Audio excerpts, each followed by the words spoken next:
It is another edition of ACC Baseball Etc. presented by Pitch Logic, the system used by players, coaches, scouts, and instructors at all levels of play, from youth leagues to the big leagues. The easy-to-use and affordable technology makes the platform accessible to every player at every level. All the metrics and features used at the highest level. You can go to pitchlogic.com for more information. I'm Daron Vaught. Mike Ferrin is with me. Our good friend Mike Ferrin is with me as we are through the Major League Baseball Draft. So it seems fitting, Mike, to do some recapping, share some thoughts on where our ACC guys landed, maybe some more big picture stuff. We might get to some of the non-ACC players as well, but you've got, toes dipped in both the college and pro games. So I figured you would be as good as anybody to have. Well, I'm really honored to be in for Danny Graves, as we know what the actual name of this podcast is, since Danny never actually does it. So I'm more than happy to be here to pick up his slack while he's off gallivanting, doing whatever it is that he does, making stuff up. And I'm not sure that I can be quite the same level of ACC homer that Danny is, but I'll try. Yeah, no, it's okay. It's okay. I also don't expect you to be off in a separate TV studio doing shirtless interviews with comedians necessarily. He's in Chicago with Stadium this week, so Danny will be back soon. This is rough math, by the way, Mike. He does like 70% of the shows. So does he really? Because, I hear you do a lot of interviews. I mean, you're a terrific interviewer. I've told you that, too. And in fact, I was just listening to the Griffo Farrell interview this morning. It was really good.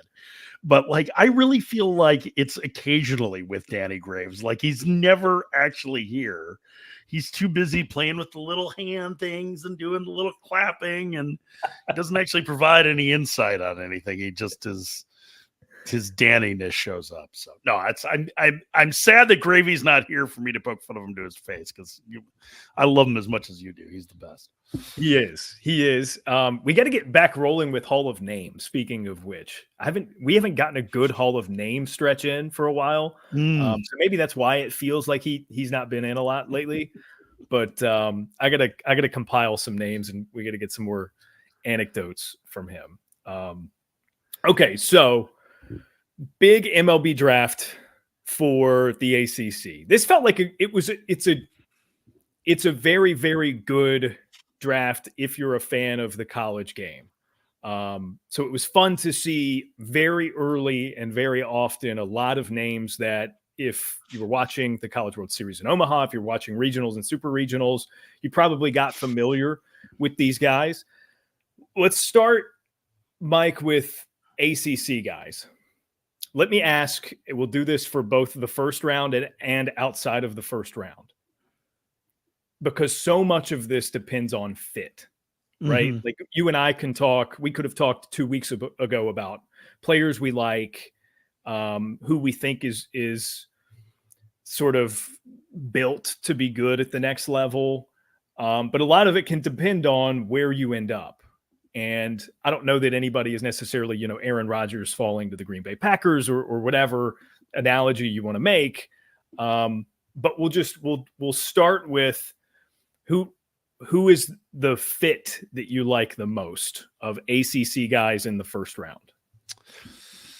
Boy, that's a tough one. I'm not sure that there's one that I look at and go, there's a great fit. I mean, I think if you're gonna find an organization that's gonna help Vance Honeycutt get through some of the swing and miss issues that he's had, I would think the Orioles are probably at the top of that list. And they had an all ACC day one too. I mean, taking Griffo Farrell and Ethan Anderson too. But I mean, I think that's probably the one, at least in terms of fit, because it felt like he was a guy that needed to go to an organization that had a little bit of track record helping hitters get better. So that's one, because the tools are so loud, and he's such a dynamic defender and base runner that if he can cut down the chase and the end zone swing and miss just a little bit, he's got a chance to be more than just a pretty good defender who hits some power down at the bottom of a lineup. So that's one, maybe, I guess, on the fit side. I mean, I think the other one, maybe a little bit odd, is Chase Burns too. I think the Reds have done a really good job in pitching development.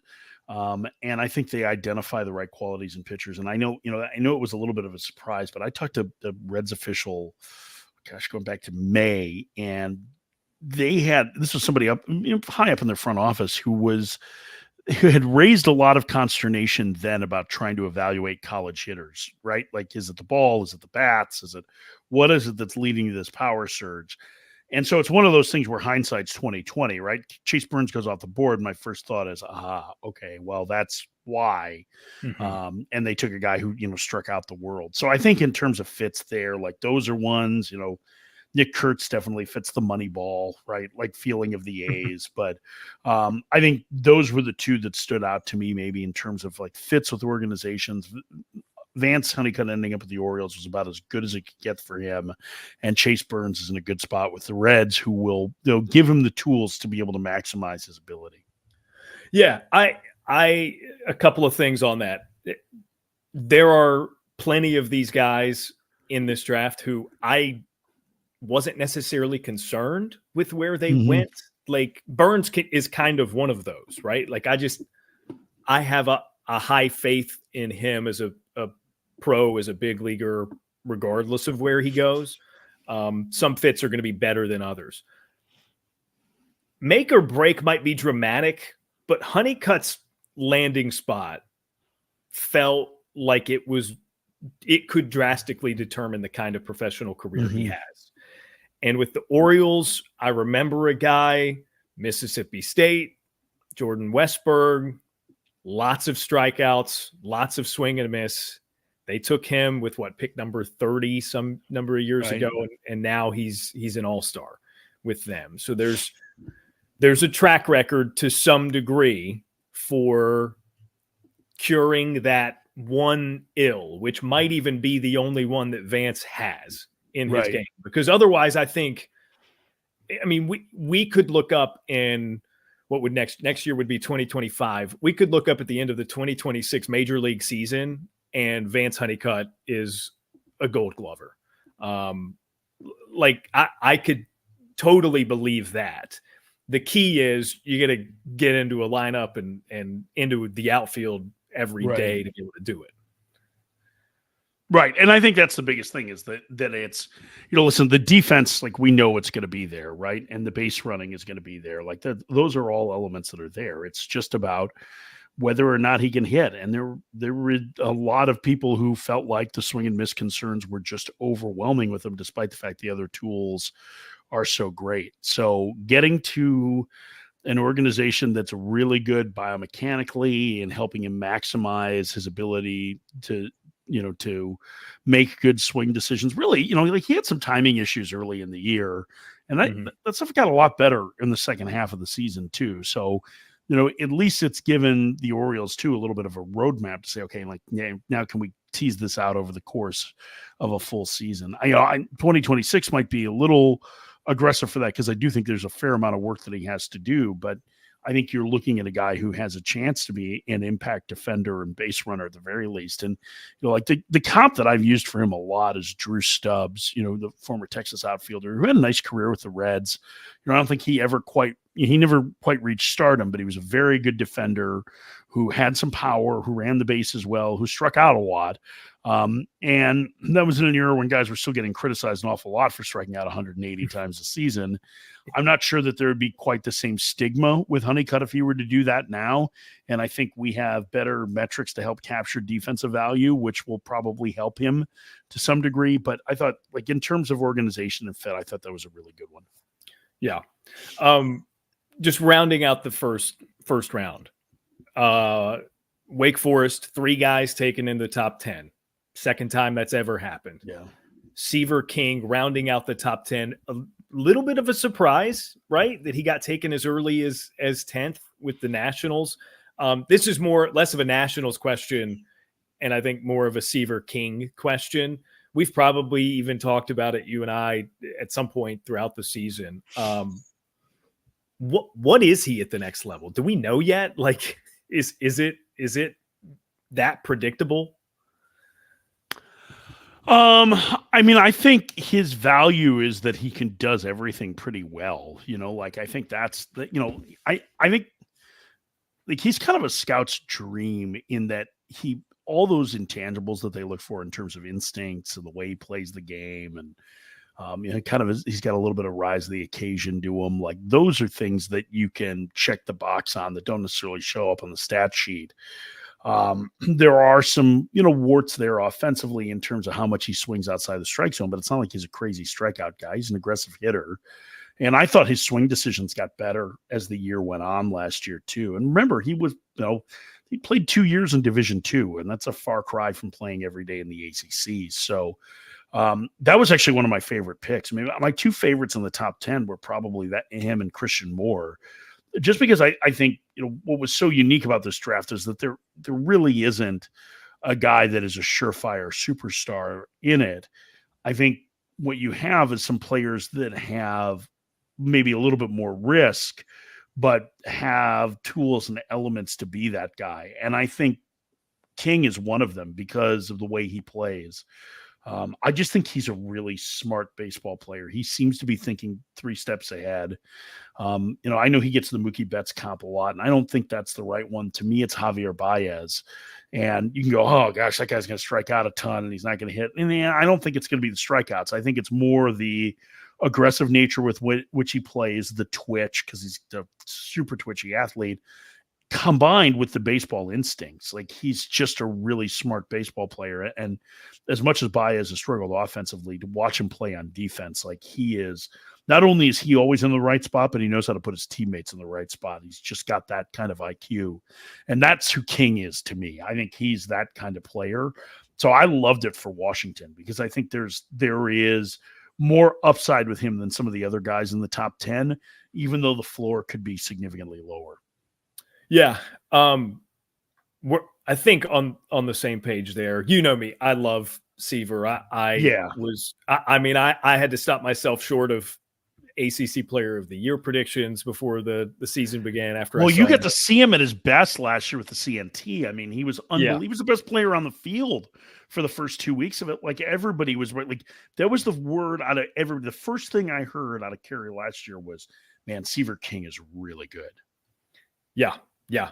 So it didn't quite pan out in terms of the numbers and whatever that I might have expected with his season, but having gotten to know him a little bit, I'm right there with you. He's very smart, even sort of growing into the player that he became at Wake. And we talked about this when he was on the show. Like he's very aware that there was going to be a learning curve because he was such an intuition dependent hitter at the Division II level, because you're not scouting anybody. You're just going up and swinging at what you like. You're hitting. You're just, nothing about the other guy. So there was a lot for him to process this year with Wake Forest, and there's only going to be more to process at the next level. So it's going to be a matter of how does he prioritize that information? How does he use it?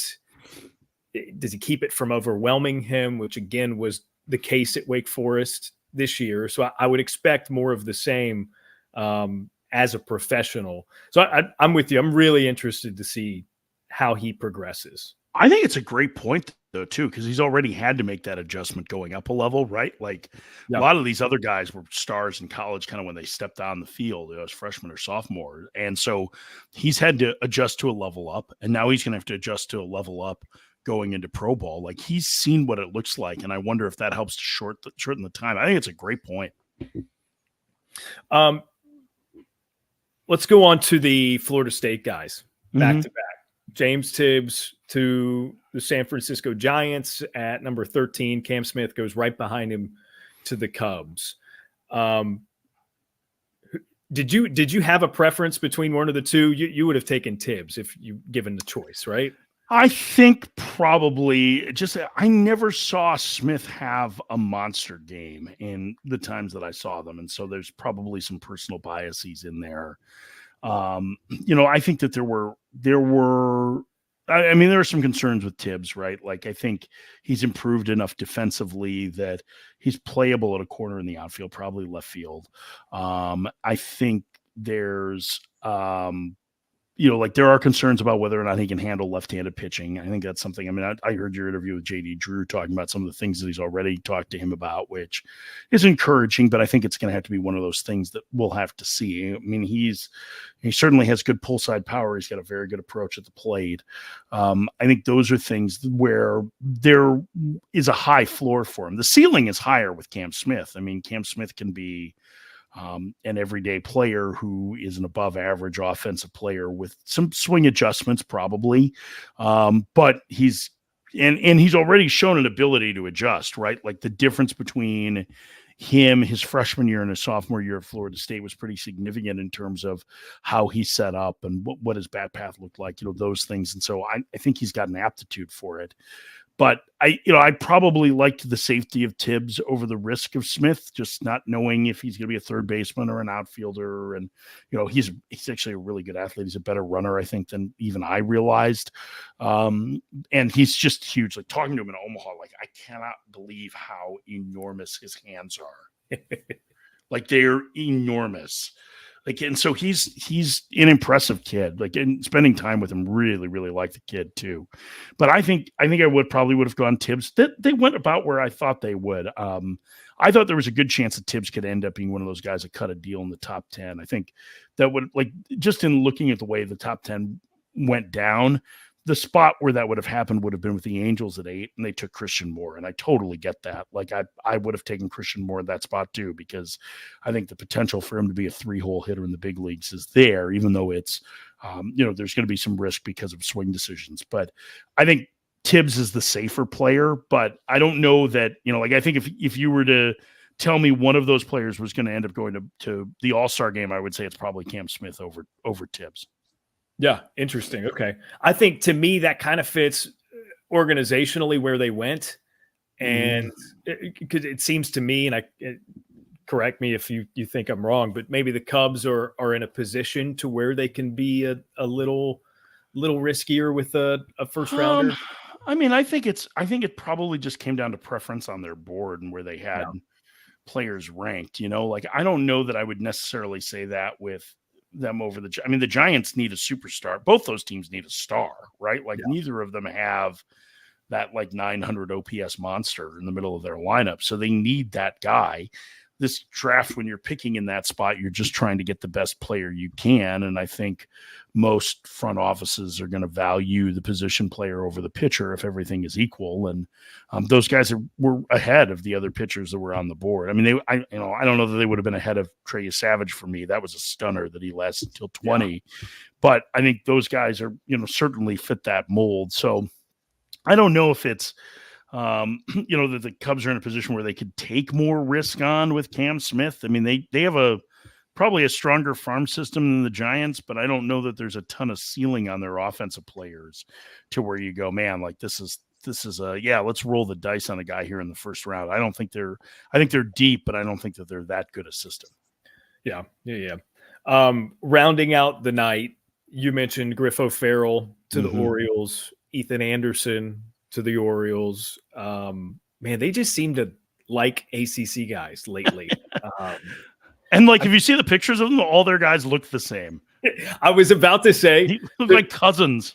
There's the meme, right? Of who is it? It's Kerstad, Holiday, Henderson, Rutschman. Yeah, they're mugshots, and they look like quadruplets. Right. But then I saw one after the first night, and it added Honeycutt, Griff O'Farrell, and Ethan Anderson to that lineage. And it's just like, they got a type. They've got a type. But to be honest, it's probably good for them because I see all three of those guys as relatively good fits for the Orioles.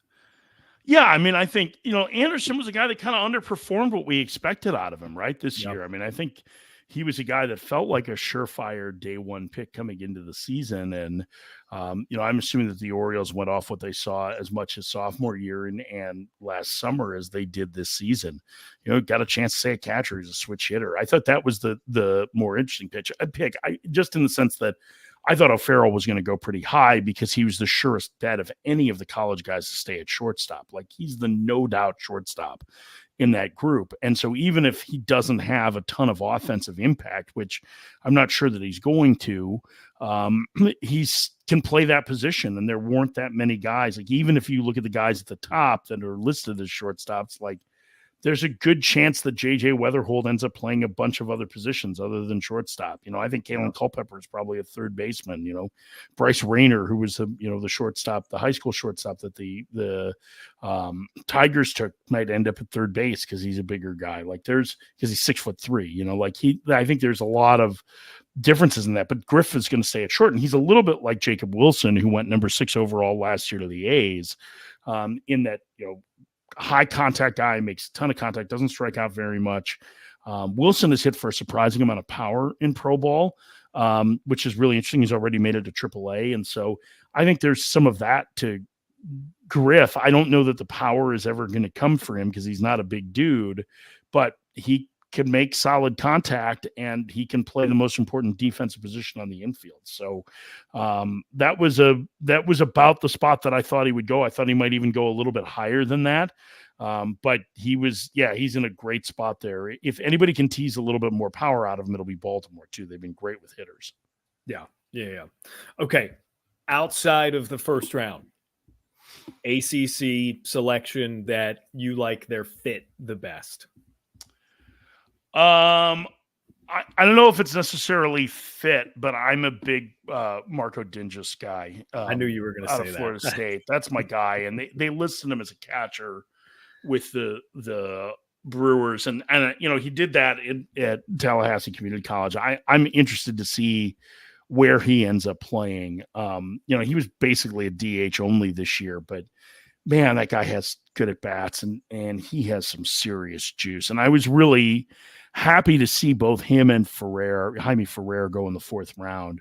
I thought those were good rounds for them. I thought those were two guys that I really liked a lot last year, and felt like they were guys that could help an organization and had a chance to get to the big leagues, at least as a weak side platoon guy. But Dingus' power is real. I think there's more athleticism there, especially when you consider what he went through physically with that weird illness that he had last summer and came back like really gaunt in the fall and then like put together the season that he did. Like, being healthy this summer and into the fall, I think is going to be huge for him. And I'm really excited about his upside.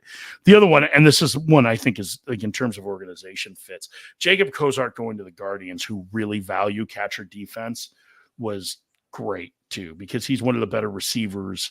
He has power. He had been kind of rumored as a potential 1st round guy early in the year, but you get him in the 2nd round for a guy who's got a chance to, he would always have the platoon advantage, or almost always, as a left-handed hitter, and be as good a receiver he is, with a strong an arm, and obviously the son of a coach. I thought that was one of those moves that was like, at 48, I was like, yeah, that's a good marriage of organization and team. I don't know. Was there one that stood out to you? Outside of the 1st round, I kind of struggle. I'm like you. Honeycutt was the most interesting pick of the 1st round, ACC guy or not, to me. Outside of the 1st round, I'm so intrigued by Jonathan Santucci. And yeah, I thought Mets had a really nice draft, and Santucci was a good pull in the 2nd. Yeah. So I think it was going to take, similar to sort of Honeycutt's situation offensively, it was going to take a certain kind of fit for Santucci. And I don't know that I can necessarily put my finger on it with the Mets and why exactly that feels right. But I've got high hopes for that, Santucci as a New York Met. Yeah. And again, that's a guy who was, what was he projected as high as, like 10 or 12 at one point going into last season, maybe prior to the injury, not last year, but the season before. So, good power pitcher. They need to get him a 3rd pitch at minimum. We'll see what happens, but I like Santucci a lot. So I thought the Mets were an interesting spot for him. I'll give you another one that I thought this was a senior sign, but like, I'm a big Cam Leary guy. I think Cam Same. Leary at BC is a really good player. And for him to go, my guess is that he's going to get under the $186,000 slot as a senior. But like, I thought that was a really nice pick for the A's too. A guy who's athletic and can play the outfield. And he had so many big hits for BC. That's a guy that I don't think got a lot of attention because Boston College wasn't very good this year. But really is a very, very good player. And I would not be surprised if he at least has some semblance of a big league career. Yeah, no, I'm with you on Cam. I think I've said it at least a few times on this show how much I like him as a player. He didn't come up a lot because BC wasn't that great. And I saw them in person, not last year, but the year before. And he had that huge weekend against North Carolina. And that was kind of what he had been around and had played well until that point, but he delivered in the moment a few different times that weekend in a way that really stood out to me. Yeah. So yeah, I'm with you. I like Leary a lot. The three Miami pitchers all ended up in good spots for them too. Rafe Schlesinger with Cleveland. Yeah. Herrick Hernandez, who has the best stuff of any of the Miami guys, going to Atlanta, where they've had a lot of success with pitching development lately. And then, Gage Zeal was a personal, to steal the old John Manuel from Baseball America line, there's a personal cheese ball of mine. I love Gage Zeal. He was one of my absolute favorites. And he's a Rochester, New York kid. He goes to the Yankees. The Yankees have been outstanding in pitching development. He's either going to be a really solid number 4 starter or a good setup man in the big leagues. He's so competitive. The stuff is really good. Like he'll run it up to 95. He's got a great idea how to pitch, and he just has giant stones. Like that guy is one of my all-time favorite ACC pitchers, and he couldn't have ended up in a better spot. I think with the Yankees as good as they are in pitcher development, that's a guy that like I was surprised that he was still around in the 4th round. I'll be honest. Yeah. I thought he was going to go higher than that. He would have been, for me, he would have been a day 1 guy. I would have taken him, like he would have been not far behind like, Yasavage and Saintcha in terms of starters in the college starter group. Like I think that highly of him, because I just think he's got good enough stuff, a better idea of how to pitch, and is unbelievably competitive. He would have been higher on my board, I think, than most of the industry had him.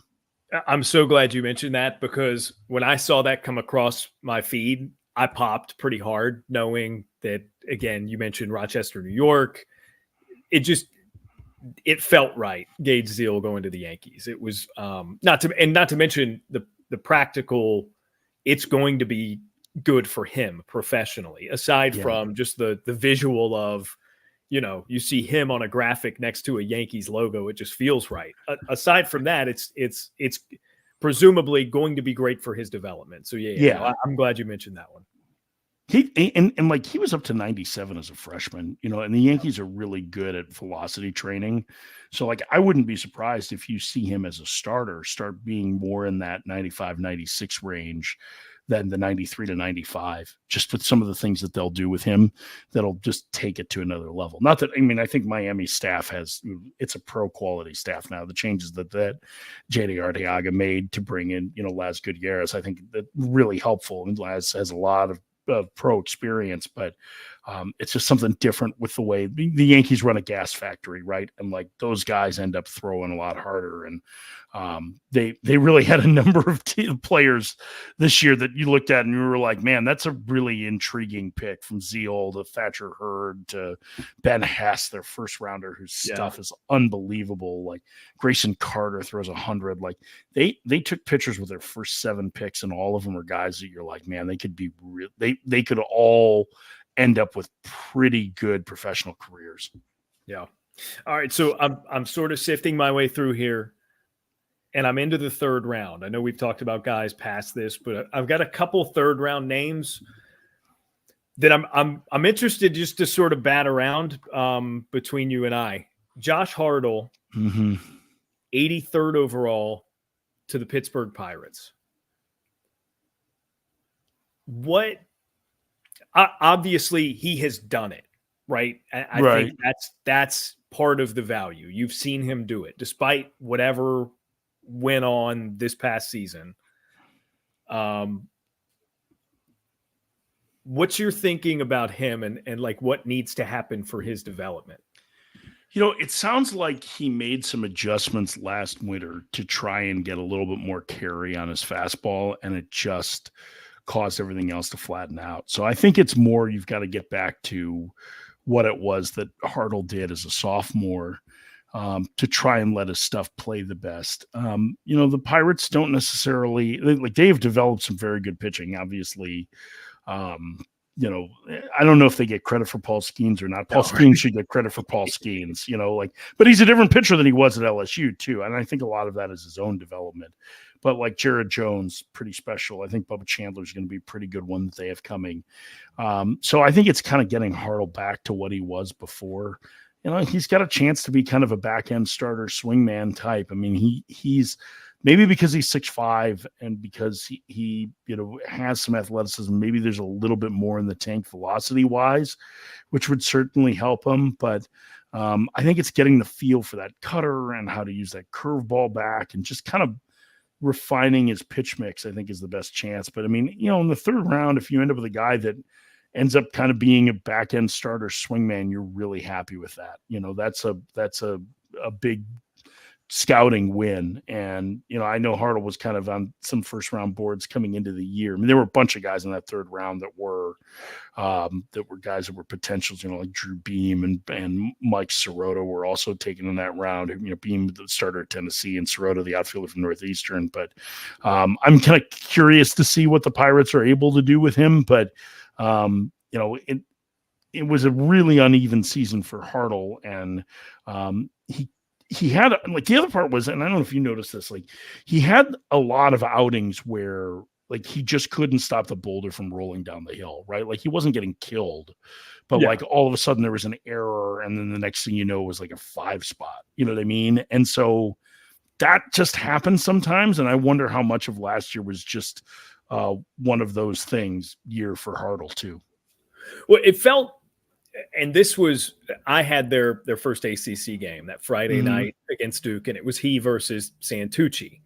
And going into it, Larry Sorensen was my analyst, and I had caught wind of some numbers. Hartle's numbers to that point through the non-conference were still pretty good.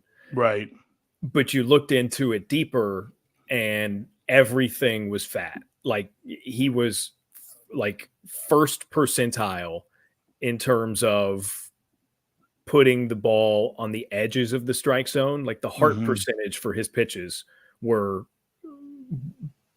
higher than anyone in the country. Right. And it was just one of those things where it's okay, this has to catch up with him if he keeps throwing it this way. Right. So I think to your point, maybe he was toying around with some stuff. But by the time you get to ACC opening night against Duke in a top 10 matchup, he's in the barn. So I think for him to not be having to make adjustments on the fly with the weight of the preseason number one's season on his shoulders as part of those adjustments, I think that'll help. Hopefully, since their season has ended, he's been able to take a deep breath and say, okay, what's my next move? What's my next fine tuning going to be?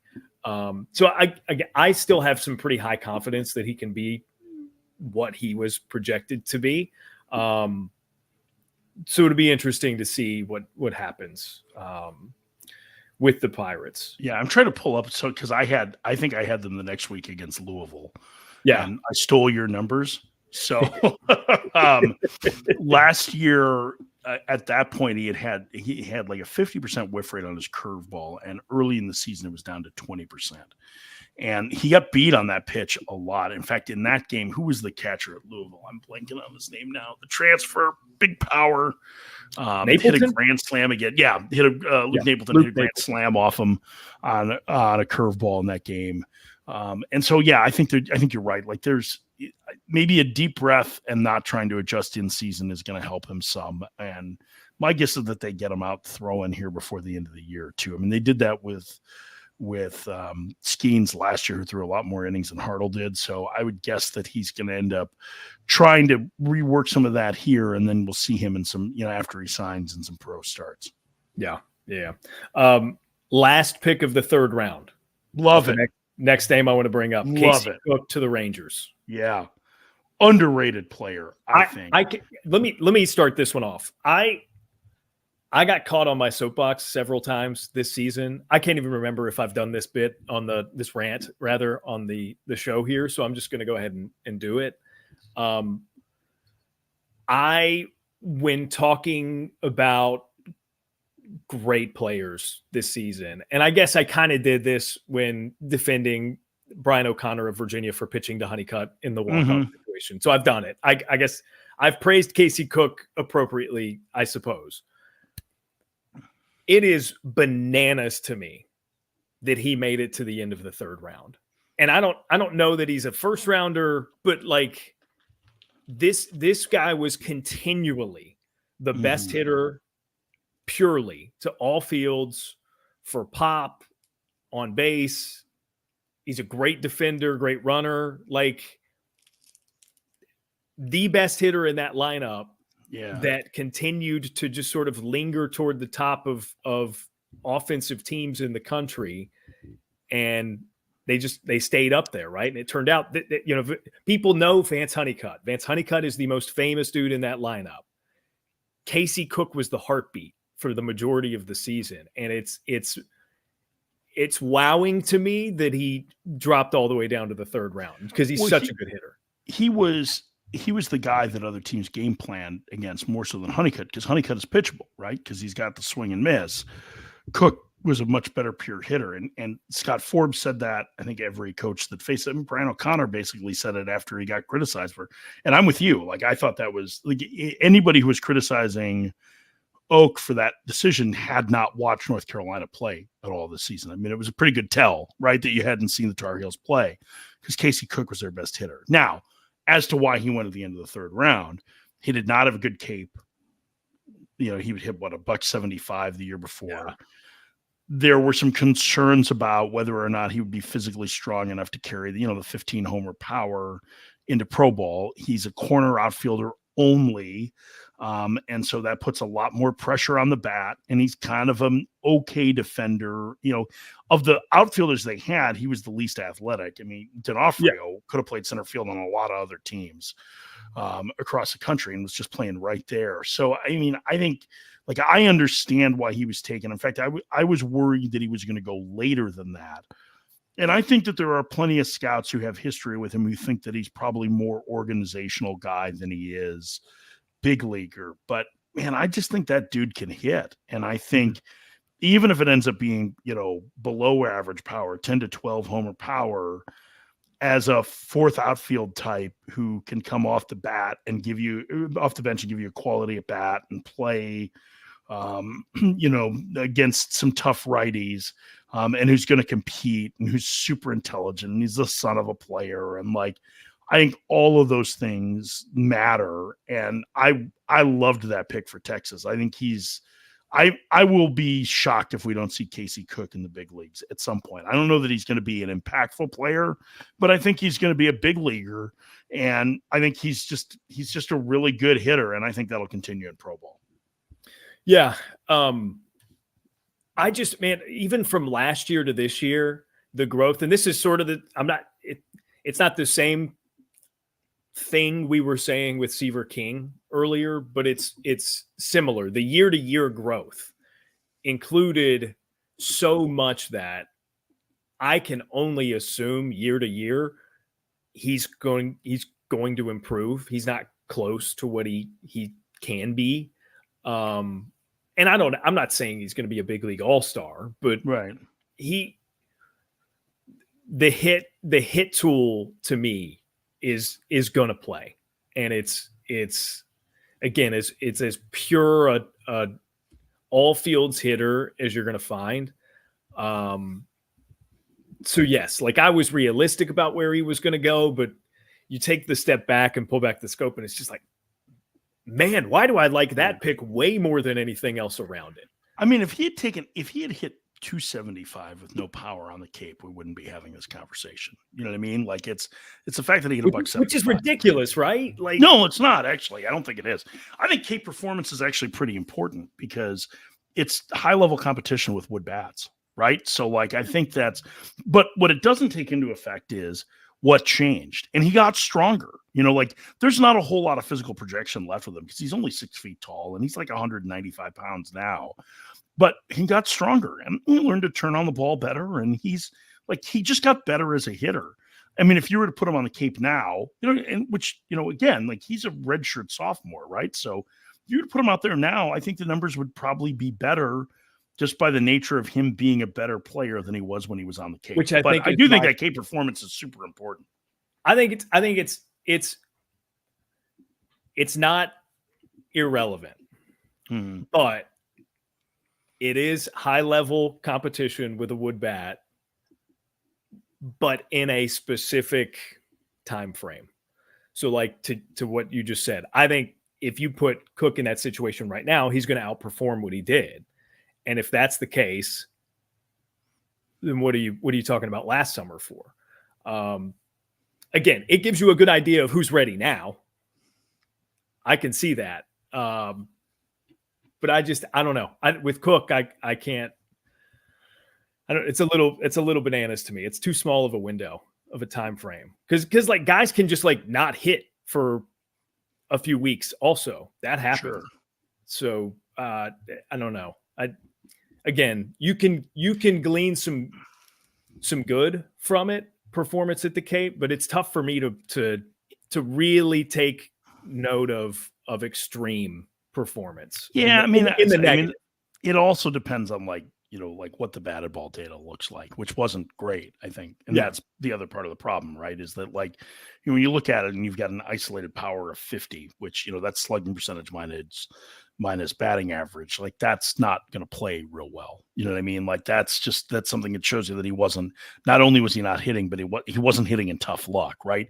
If you hit a buck 75, but you hit a couple of home runs or you hit for some power or you had a hard hit rate that was, 45% or something like that, teams are going to treat it a lot different. They're not necessarily results based entirely on what those numbers are, but in this case the numbers are like I'll rewind a year, right? Nolan Shanawell had a terrible Cape. I mean, he was awful.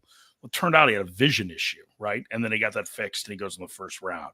So like there's a number of different reasons that can help to explain it, but I think it's there's a lot of pressure on a corner bat. Like the way it works is that and this makes intuitive sense, right? Like if you're a middle of the field player, there's less pressure on the bat because you have to be a good defender. But the further you work down the defensive spectrum, the more pressure you are to hit. And especially at left field and first base, which are the bottom two positions on that. And Cook's probably a left fielder. Like in order to be a regular in the big leagues, you need to hit like, it's the batting average for the league right now is 243. So let's say like 265 with 20 homers is probably what you need to do to be considered a regular or be able to slug, over 430 against right-handed pitching in his case to be a platoon. And I think that I'm with you. I think there's more to get there, but I can defend a little bit scouts not being on him and weighing that performance as to why he landed. There's a lot of pressure on the bat, but I think he's up for the pressure. Yeah. Nice. I had gotten similar explanations from scouting friends all year. So what you're saying makes sense. I like to push back. And now, I do too. They like it when we push back too, because that's what I'm saying. We see players a lot, right? So yeah. Good stuff. Okay. Anybody else that we haven't talked about in terms of ACC guys that you feel? Casey Salke going in the fourth round, I thought was a good one. He was a sleeper for me. Harrison Didawick not getting selected on the second day was a stunner. He's draft eligible sophomore, really athletic. I know that there were some holes in the game, but man, that was one that just I didn't get. I guess he's got leverage in that he could go back to school, and I'm sure Virginia would be happy to have him back. But when they've already got Jay Woolfolk coming back too after he pulled his I mean, which is huge for them, especially the way Woolfolk ended the year. Yeah. Like, to me, Didowick's a guy who, like, all those things we just talked about Cook, right, and his physical limitations. I don't like Didowick doesn't have those. Like, he's an athlete with power, and like he's a legit corner outfield prospect.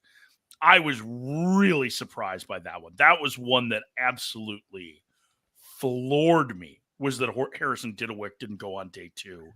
And I think the best day 2 pick may have been the Mariners taking Charlie Bielenson, because he's going to pitch in the big leagues. 100%. He's going to be a big leaguer. Yeah. I think so too. I like that fit too. Bielenson to the Mariners. Good pitching organization. Yep. Yeah. Yep. So that could be fun. Could be a lot of fun. All right, that's all I got. So good stuff. Good recap of the MLB draft. Hope your summer's going well. Like, it's been busy, man. Like there's been a lot going on since Omaha. So I'm finally feel like after today, it's going to slow down a little bit. I can just focus on one job for a while. Nice. Love that. Love that. That's been me largely. USA Baseball this summer, 18U national team training camp this week. Very stoked because one of my favorite players ever, David Eckstein, is going to be on the coaching staff. Great dude. And I'm very much looking forward to meeting him. Oh, so you'll have a great time. That's just like a Daron Vaught personal touch to the week. That dude, and I don't know how to address it when I introduce myself and explain to him that, as a teenager going into college, he was like one of my favorite players, because my reasoning when I got, not like Albert Pujols, not like Alex Rodriguez, not Derek Jeter. Why is your favorite player David Eckstein? Because he had no business ever sniffing the big leagues, much less a World Series MVP. And so I'm trying to determine if that's the right tone when I actually have a conversation with him, to be like, I loved you because you weren't good, or you shouldn't have been good. I would just try like, hey man, my name's Daron and I'm a big fan. Like that might work rather than telling him, man, you weren't good. I really appreciate you for not being good. That's a tough one.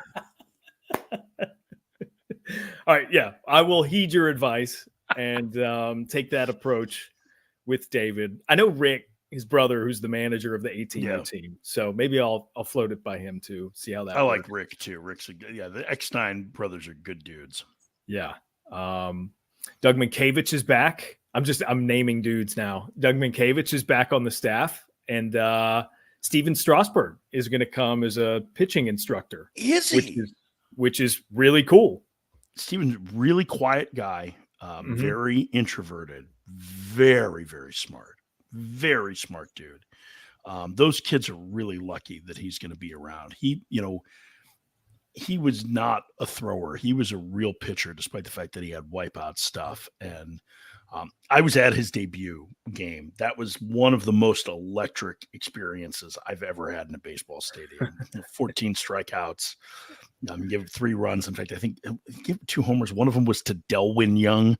But man, it was unbelievable. I've never seen anything quite like that. He was spectacular. And so that's going to be fun. Those kids are really, really lucky to have them there. No doubt. It'll be fun. It'll be me and the broadcast squad, the interns, calling the action. So that'll be good stuff this week. Mike, good to see you, man. It's good to see you too, man. I already miss you. Like, we need college baseball season to start so we can hang out again. 100%. We got to make that happen. Unless, I don't know, we got to get you in on some, like, you can come do high school football with me in Charlotte. We can just hang there. Oh man, I would love to. I haven't done high school football in years, but man, there's nothing like a good high school hand egg game. We'll figure it out. Sometime between now and mid-February, we'll figure it out. So definitely. All right, Mike. Appreciate you, friend. Great stuff. And that does it. This has been ACC Baseball, etc. We'll talk to you next time.